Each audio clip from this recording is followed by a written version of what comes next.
Bueno, trata de personas, un tema que cada vez más seguido estamos mencionando en las noticias de nuestro país, y hoy contamos con la presencia de un docente, investigador mexicano, Rodolfo Casilla, quien trabaja en la Facultad de Ciencias Sociales Latinoamericanas, la Flaxo, en México. Él es mexicano y ha realizado numerosas investigaciones sobre trata, sobre producción, reproducción y prevención de estas situaciones, y está en nuestro país invitado por la ONG El Paso, justamente para capacitar a operadores sociales sobre este tema. Así que le damos la bienvenida. Gracias por esta visita. ¿Cómo lo lleva el frío de estas horas aquí en Montevideo? ¿Bien? Bien, bien. Máximo que vengo de... En México estamos a finales de primavera, claro. 30 grados. Otra cuestión, ¿no? Hay que adaptarse. Estamos bien. Bueno, ¿cómo es la situación en México sobre la trata y qué de esa situación puede, enriquecernos a nosotros como país para prevenir situaciones de ese tipo? Sí. Bien, el problema de la trata de personas es un problema mundial. En ese sentido tenemos algo que nos concierne a todos los países, ¿no? Y tenemos desde el año 2000 un acuerdo internacional de Naciones Unidas, un protocolo, ¿no? Sobre trata, otro protocolo sobre tráfico, y que tienen en conjunto una convención de Naciones Unidas sobre la delincuencia organizada, ¿no? Con ese marco amplísimo, todos los países hemos sido convocados a hacer una serie de medidas nacionales que permitan la atención de los problemas de trata de personas, sea para la explotación sexual, la laboral o cualquier otra similar, ¿no? Y en ese sentido, digamos, los países han tenido desarrollos a partir de ese momento, y por lo que entiendo, Uruguay está a punto de tener una legislación en la materia. Sí, se viene impulsando. ¿Medidas como cuáles? Medidas tenemos, digamos, medidas de prevención para que no ocurra, medidas de sanción para lo que está ocurriendo en términos delictivos, y medidas también de atención a las víctimas y a los familiares de las víctimas. Pero sobre todo lo que tenemos que trabajar en términos sociales, en prevención, es tratar de contrarrestar las prácticas sociales, culturales, económicas que dan origen a ese tipo de delitos. Ahí está, en lo concreto, ¿prácticas como cuáles? Por ejemplo, los cambios culturales, ¿no? Que tiene que ver, por ejemplo, en materia sexual, cómo se da la relación hombre-mujer de una manera equitativa y que no subordine a la mujer, que no vea a la mujer como mercancía y que no pague por tener una relación sexual en este sentido, o en lo laboral, aprovechar la relación obrero-patronal para tener beneficios más allá de lo que marca la ley. Rodolfo, ¿y qué conocimiento tiene usted de la situación en Uruguay, concretamente respecto a la prevención o el trabajo que se hace para penar ese tipo de sanciones, de conductas? Sí. Bueno, lo que tengo entendido, recién estoy llegando al país, es esta discusión muy amplia, aunque tienen algunos antecedentes positivos que, por ejemplo, en México no existe. Por ejemplo, ustedes ya tienen reglamentado lo que es el mercado sexual, ¿no? En México, por ejemplo, es una actividad que está fuera de norma jurídica y queda en el campo discrecional de las autoridades. Claro. Por ejemplo, tienen ustedes ese avance positivo porque la trata sexual tiene como precondición la existencia del comercio sexual, ¿no? Si nosotros empezamos a ir a las raíces de los problemas, podemos empezar a ver las manifestaciones más ulteriores, más refinadas, como es la trata de personas, que es una explotación extrema de las personas. Hace pocos días se hizo en nuestro país un seminario internacional sobre lavado de dinero y financiamiento al terrorismo. Y uno de los capítulos incluía a una experta hablando sobre muchas veces transferencias de dinero que se hacen de un lugar a otro, y decía que la trata, del tipo que sea, es un vehículo y un canal para lavar dinero. Sí, bueno, lo que tenemos que ver, justamente por eso la convención y los protocolos que hacía referencia nos da un espectro internacional, porque lo que tenemos que evitar son pensar que los procesos que estamos viendo solo ocurren en un lugar y se consumen en ese mismo lugar, ¿no? La globalización de la cual formamos parte con el celular, con las computadoras, con el canal, como estamos ahora, ¿verdad? Nos está comunicando con el mundo, ¿no? Entonces, las organizaciones delictivas también se sustentan en la globalización para ir viendo cuáles son los resquicios legales, o porque no hay ley, o porque hay insuficiencia de la ley, o porque no hay una práctica adecuada de la ley, para aprovechar cualquier resquicio que permita que lo que no puedo hacer contigo, Danila, voy con Lorena y lo puedo practicar en el país vecino o en un país un poco más equidistante. Claro. ¿Sí? Cuando hablamos de trata no solamente hablamos de aspecto sexual, ¿verdad? Hay otros tipos de trata. En esa situación, bueno, en ese sentido, ¿cuál es la situación? Por ejemplo, en México y, bueno, de alguna manera la información que usted tiene de Uruguay. Sí. Bueno, en términos generales, en América Latina, los países han avanzado un poco más en relación a la explotación sexual, ¿no? Con desarrollos desiguales, ¿no? Por ejemplo, tenemos países como México, que desde el 2007 ya tiene ley, hasta otros países como ahora Uruguay, que está apenas preparando la ley sobre la materia, ¿no? Pero en donde estamos más o menos en la misma situación, en pañales, en una etapa germinal, es en relación con la trata laboral. Todos los países de América Latina, ¿no? Tienen esa asignatura pendiente. No han empezado a trabajar, ahí estamos, digamos, en la misma situación crítica. Luego hay otras manifestaciones, digamos, que están consideradas en el protocolo, que en América Latina afortunadamente no ocurren, pero sí ocurren en África, como puede ser la venta de niños para formar ejércitos de niños que están en problemas de terrorismo, de grupos armados para delinquir de distintas maneras, ¿no? Entonces, la trata sexual es una expresión, la trata laboral es otra, la venta de órganos es otra, la incorporación a ejércitos irregulares de niños es otra, ¿no? Es decir, es una gama amplísima de formas de explotación, ¿no? Y en América Latina, digamos, las más acuciantes son la sexual y la laboral. ¿Las nuevas olas migratorias generan nuevas formas de trata o, bueno, aumentan, digamos, esta actividad delictiva? Sí. Las migraciones por sí mismas no ocasionan el problema, pero las redes delictivas aprovechan los movimientos migratorios internacionales para hacer distintas cosas.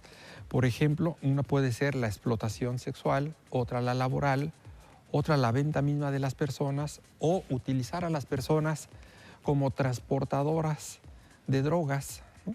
O de alguna mercancía ilícita, ¿no? En ese sentido, digamos, los movimientos internacionales, y bueno, Uruguay está en una situación estratégica por la conformación, digamos, de la vecindad con Brasil, con Argentina, ¿no? Facilitan, ¿no?, que las redes vean la posibilidad de hacer ese tipo de cosas, ¿no? ¿Cómo se somete una persona, por ejemplo, cuando se conforma una red de trata con fines de explotación laboral, por ejemplo? ¿Se la engaña a esa persona? ¿Hay un comercio que se compra y se vende una persona para que sea dirigida por corrientes migratorias hacia un país, por ejemplo? Está sucediendo, de hecho, han salido informes periodísticos en Uruguay, de que hay, como decía Lorena, hay nuevas corrientes migratorias y en algunos casos hay testimonios, sobre todo de latinoamericanos y centroamericanos, que hablan de engaños, situaciones de promesas no retribuidas como se había prometido. ¿Cuáles son las situaciones para que una persona efectivamente llegue a ser, ya no hablando sobre la trata con fines de explotación sexual, sino, por ejemplo, desde el punto de vista laboral? Sí.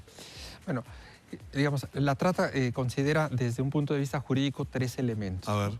La acción, el medio y la finalidad, ¿no? Entonces, tienen que ocurrir, digamos, la concatenación como una cadena, que los eslabones se van sumando para hacer una actividad determinada. Así tenemos que ver la trata. Es un conjunto de acciones que un actor en un lugar lo inicia, por ejemplo, en la migración. Sí. Estas personas que pueden ser traficantes de migrantes, ¿no?, pueden decirle, mira, sabemos que la situación económica en tu casa, en tu barrio, en tu ciudad es tan crítica, y entonces te prometen ¿no?, que te van a llevar al Uruguay, ¿no?, a Montevideo, a una actividad donde te va a ir muy bien. Bueno, entonces ya viene una acción en donde se te engaña, ¿no?, se te promete, ¿no?, se abusa de tu necesidad o de tu expectativa de vida mejor para prometerte algo que no va a ocurrir. Y ahí vienen los condicionamientos. Bueno, pero sabes que te vamos a llevar, pero tienes que hacer determinadas cosas. Vas a tener que ir por determinado camino y vas a tener que llegar a hacer determinadas cosas en un sitio determinado, ¿no? Pero la expectativa de que cuando llegues acá con Lorena, que te va a dar un empleo fabuloso, ¿no?, hace que la necesidad tuya acepte los condicionamientos. Y entonces empiezas a colaborar con los propósitos de quien te engaña. Esa persona se va a apoyar con otras personas más pensando en una situación donde vienen gente de Centroamérica, del Caribe, ¿no?, y que tienen que transitar por distintos países para llegar acá, ¿no? La ruta migratoria no la fijas tú, la fija la persona que te va a trasladar de acuerdo a sus intereses y sus conexiones.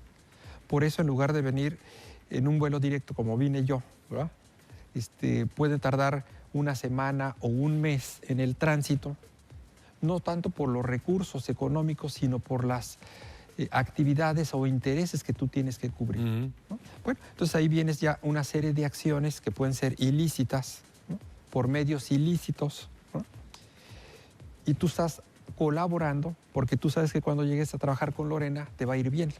Entonces, desde el inicio ya hay una situación de engaño, de utilización de la persona, que se ocurre a todos los lados. Ya cuando llegas con Lorena te van a decir, pero fíjate que cuando empezamos el viaje, tardamos un mes para llegar con Lorena, pagamos $5,000 o $20,000, ¿no?, y tienes que pagarlo. Claro. Y ahí viene ya, te tienes que sujetar, porque con Lorena, puede que no sea Lorena. Como no conoces a Lorena, pueden presentarte a ella o a otra persona. Y tienes que trabajar, y ahí viene la explotación, que tiene que ser con jornadas largas, ¿no? En lugar de trabajar 8 horas, tienes que trabajar 20 horas o 16 horas. En lugar de trabajar 5 días, tienes que trabajar todos los días. En lugar de trabajar 3 meses para pagar, tienes que trabajar 3 años, ¿no? Y tus papeles te los recogen, no tienes a quién acudir. Y como tienes un complejo de culpa porque gastaron tanto para trasladarte, usan también los mecanismos de control mental, digamos, una especie de violencia lúdica, ¿no?, para que tú seas una víctima que acepte una responsabilidad y no vayas ante la autoridad a denunciar una situación. A denunciar, ¿no?, porque estás consciente que pagaron por llevarte a tantos sitios. A ver, todo esto que contás no es nuevo, ¿no? Hace años que se habla de esto, capaz que ahora tiene más mención, como decíamos, por las olas migratorias nuevas, por ejemplo, en Uruguay. ¿A quién le sirve que esto exista? ¿A quién le sirve que haya sociedades que hagan la vista gorda, le llamamos, ¿no? O sea, mirar para otro lado, más allá de quienes directamente se enriquecen con tráfico de personas? Bueno, le sirven a las redes delictivas en esencia. A nivel internacional, el tráfico de armas, el tráfico de drogas, el tráfico de migrantes y la trata son los crímenes más importantes en el mundo, las que dejan miles de millones de ganancia al año a esas redes delictivas. Con ese capital tienen recursos suficientes como para aceitar las colaboraciones en fronteras nacionales, en instancias gubernamentales de distinto tipo, es decir, estoy hablando de la corrupción, entre otras cosas. Claro, ese es un punto fundamental, ¿no? Claro. Con ese volumen de dinero, cualquier frontera o cualquier puerta puede abrirse para pasar. Así es. ¿Esos delitos que usted mencionaba están relacionados? Sí, son formas de colaboración tan diferentes. Por ejemplo, aquí estamos en el estudio y muchas de las personas que nos acompañan en su casa no saben cuántas personas están atrás de los micrófonos, de las cámaras, de las luces. Yo mismo que estoy aquí no podría decir, hay 50 personas trabajando en distintas actividades o 100, ¿no? Bueno, y esta es una actividad lícita, pública, que de lunes a viernes están en las casas de todos los que nos acompañan acá. Imagínense el conjunto de actividades de ese mundo ilegal, ¿cuántas personas están atrás que no sabemos? Eso es lo que permite que ocurran con cierta impunidad, ¿no? Y se requieren, por un lado, un marco legal como el que ahora se quiere establecer para poder hacer algo. Eso iba a preguntar, ¿qué es lo que se necesita? ¿Una legislación más específica en la materia? ¿Trabajadores sociales con un ojo avesado para detectar situaciones y respuesta policial, por ejemplo, o a nivel judicial específica? Sí, estamos en una sociedad de leyes, ¿no? Entonces necesitamos una ley que nos diga este delito existe, ¿no? Mientras jurídicamente no existe ese delito, la trata de personas, pues el marco de la justicia en el país simplemente no puede ocurrir, ¿no? Porque no castiga lo que no existe, ¿no? Claro. Entonces el primer paso, necesitamos una ley. Y la otra parte, ciertamente hay una parte de sanción a quien comete el delito, pero lo más importante es cuántas y cuáles medidas de prevención tenemos que poner en práctica para que los delitos no ocurran, ¿no? Eso sería lo más importante, porque si nada más aplicamos la sanción, eso nos va a llevar a construir muchas cárceles, ¿no? ¿Y qué es lo que necesita una sociedad para ser fuerte? ¿Más cárceles o una sociedad más sólida, ¿no? Entonces la prevención es fundamental, como por decir un ejemplo. Si sabemos que mucha de la explotación sexual tiene como antecedente en muchos países que las mujeres y niñas, que son fundamentalmente la materia principal del comercio sexual, son objeto de agresión desde su casa, en edades tempranas, de violencia sexual, pues tendríamos que tener una serie de políticas públicas que favorecieran que los niños, las niñas crecieran y se desarrollaran en medios en donde la violencia sexual no existiera, por decir un ejemplo, ¿no? Si empezamos nosotros a tratar ese asunto desde ese origen, lo más probable es que cuando tengamos adolescentes y adultas, ese problema no va a existir. Bien. ¿No? Rodolfo, le queremos agradecer mucho por su presencia esta mañana con nosotros. Sabemos que hasta el miércoles va a estar trabajando y capacitando en la materia. Y va a dar una charla, además. Exactamente. Pública. Va a estar brindando una charla. ¿Dónde va a ser? Va a ser, a ver, nuestras compañeras en el anexo del Palacio Legislativo. Ahí va, en el anexo del Palacio. El jueves 24 de 9:30 a 12 horas. Bien. Perfecto. Y que llegó ayer, descansó un poco y participó en la Marcha del Silencio ayer. Sí, tuve la oportunidad de acompañar y ser testigo. Una experiencia nueva para usted. Totalmente nueva. ¿Qué le pareció? Muy impresionante. Impresionante por la cantidad de personas, por la variedad desde los abuelos, algunos que peinan más canas que yo, presentes ahí, hasta bebés en brazos, medio social diverso, un gran respeto, una gran sensibilidad social que se sentía a flor de piel.